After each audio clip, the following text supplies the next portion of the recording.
Everyone, this is Mansi. आप सबका स्वागत है इन कोडक्रंच टेक स्कूल। आज के इस वीडियो में हम देखने वाले हैं वेब 1, वेब 2 और वेब 3 क्या है। फर्स्ट हम देखते हैं वेब 1 के बारे में। तो वेब 1 हम 90s में यूज़ करते थे, जहाँ पे हम सिर्फ इंफॉर्मेशन गेट कर पाते थे एक वेब पेज में से। तो हमारे पास क्या होता था, एक वेब पेज होता था और उसमें से हम सिर्फ इंफॉर्मेशन रीड कर पाते थे, जिससे हमें इंफॉर्मेशन गेट होती थी। हम उससे इंटरेक्ट नहीं कर पाते थे। कि जैसे कि हम यहाँ पे एग्जांपल देख सकते हैं, गूगल है, याहू है और विकीपीडिया है। हम उसमें सिर्फ रीड कर सकते हैं, इसमें से हम इंफॉर्मेशन सिर्फ गेट कर सकते हैं, इंटरेक्ट नहीं कर पाते। जैसे कि कमेंट करना, शेयर करना, लाइक करना और कुछ पोस्ट करना, तो वो सब वेब 1 में पॉसिबल नहीं था। उसमें हम सिर्फ रीड कर पाते थे। नाउ टेक्नोलॉजी अपग्रेड हुई और वेब 1 का अभी वेब 2 वर्जन आया। तो वेब 2 में हम क्या कर पाते थे, प्लेटफॉर्म से इंटरेक्ट कर पाते थे वेब पेजेस से। तो हम देखते हैं फेसबुक का एग्जांपल। तो फेसबुक में हम क्या कर सकते हैं, हम कुछ पोस्ट कर सकते हैं, लाइक कर सकते हैं, कमेंट कर सकते हैं। तो हम वो प्लेटफॉर्म से इंटरेक्ट कर रहे हैं। तो हम उसमें वेब 1 में सिर्फ रीड था, अभी वेब 2 में क्या हम इंटरेक्ट कर रहे हैं, सब हम पोस्ट कर रहे हैं, लाइक कर रहे हैं। तो यहाँ पे फेसबुक का एग्जांपल है। बट यहाँ पे क्या था, एक बीच में इंटरमीडिएट था फेसबुक, जिसके पास पूरा डेटा रहता था हमारा। तो अगर हमें कोई वेब 2 का कोई प्लेटफॉर्म या कुछ वेब पेज एक्सेस करना है, तो उसके लिए हमें हमारी इंफॉर्मेशन देनी पड़ती है। कि जैसे हमारा पर्सनल डेटा, जैसे कि हमारा फ़ोन नंबर, ईमेल या नेम, और कई एप्लीकेशन तो ऐसी है जो इवन गैलरी का एक्सेस भी लेती है। तो ये सब डेटा उनको हम देना पड़ता था, वो इंटरमीडिएट प्लेटफॉर्म को। तो हमें क्या लगता था कि हमें वो एप्लीकेशन फ्री में यूज़ करने के लिए मिल रही है, बट वो एक्चुअली हमारे पर्सनल डेटा से वो अर्न करते थे। तो वो हमें हमारा पर्सनल डेटा देना पड़ता था और हम इंटरेक्ट तो कर पाते थे। तो ये था वेब 2।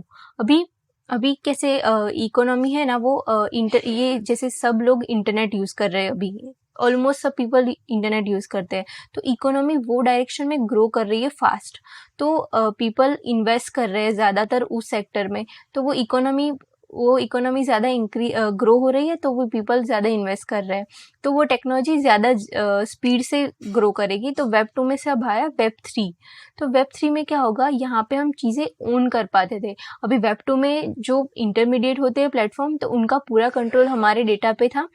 या कुछ हम पोस्ट कर रहे हैं, या जैसे हमने कई बार सुना है कि कई वीडियो वायरल हुए और वो कई रीज़न की वजह से प्लेटफॉर्म में से हटा दिए गए। तो वो पूरा कंट्रोल वो प्लेटफॉर्म का था कि उन्होंने वो पूरा पोस्ट हटा दिया या वीडियो हटा दिया, तो वो उनका पूरा कंट्रोल था। अभी वेब 3 में क्या है, वो किसी इंटरमीडिएट या किसी जो बीच का होता है, वो उसकी ओनरशिप नहीं होती। यहाँ पे जो क्रिएट करता है वो ओन करता है। तो यहाँ पे हम जैसे कि कुछ अपलोड कर रहे हैं, पोस्ट या कुछ डिजिटल एसेट अपलोड करते हैं, हमने एनएफटी के बारे में सुना होगा, तो वो सब हम ओन करते हैं। कोई थर्ड पार्टी का उस पर कंट्रोल नहीं होता। तो यहाँ पे वेब 3 में वेब 3 में क्या है कि हमें वो वेब 3 के कुछ प्लेटफॉर्म को एक्सेस करने के लिए हमें कुछ पर्सनल डेटा देना नहीं पड़ता। हमें सिर्फ एक वॉलेट एड्रेस की ज़रूरत होती है। जैसे कि वॉलेट एड्रेस के लिए हम मेटामास्क वॉलेट कनेक्ट या ट्रस्ट वॉलेट ये सब यूज़ कर सकते हैं। इसके बारे में डिटेल में हम आगे देखेंगे। तो ये वेब 3 बेसिकली ओनरशिप के बारे में है, कि हम ओन करते हैं, कोई थर्ड पार्टी का कुछ कंट्रोल नहीं होता उसमें। वेब 2 में थर्ड पार्टी का कंट्रोल होता है, वो जब चाहे वो बैन कर सकते हैं, वो डिलीट कर सकते हैं। और प्रोवाइड करने के लिए उनको पर्सनल डेटा चाहिए होता है, वो दूसरी इनकम के लिए वो यूज़ करते हैं। तो ये सब था वेब 1, वेब 2 और वेब 3 के बारे में। सो आई होप कि आप सबको भी पता चल गया होगा डिफरेंस क्या है ये तीनों वेब के बारे में। तो अभी हम नेक्स्ट वीडियो से हम एक सीरीज स्टार्ट करने वाले हैं, जिसमें हम ब्लॉकचेन के फंडामेंटल्स डिस्कस करेंगे। तो उससे हमारे ब्लॉकचेन के सारे फंडामेंटल्स क्लियर हो जाएंगे। तो let's meet in next video. Thank you for watching.